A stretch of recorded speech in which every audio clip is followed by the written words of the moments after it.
नमस्कार, तुम्ही पाहतात मराठी बातम्या हब आणि या व्हिडिओमध्ये जाणून घेऊयात आजच्या महाराष्ट्राच्या ठळक बातम्या.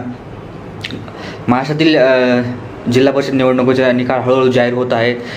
राज्यात अनेक जिल्ह्यामध्ये अजित पवार गटांच्या राष्ट्रवादी काँग्रेसने चांगली कामगिरी केली आहे. काही ठिकाणी भाजप आघाडीवर असून महाविकास आघाडीला अपेक्षेप्रमाणे यश मिळालं नसल्याचे चित्र आहे. या निकालामुळे राज्यातील ग्रामीण राजकारणात मोठे बदल होण्याची शक्यता वर्तवली जात आहे. विदर्भासाठी आज मोठी आनंदाची बातमी समोर आली आहे. या भागात 45,000 कोटीपेक्षा जास्त गुंतवणुकीचे करार करण्यात आला आहे.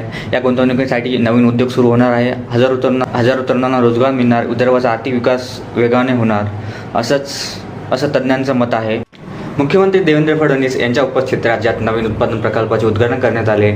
सरकारी उद्योगांना प्रोत्साहन देण्यासाठी कर सवलत, पायाभूत सुविधा आणि जलद मजबुरीत भर देण्यात येत आहे असे सांगण्यात आलेले आहे.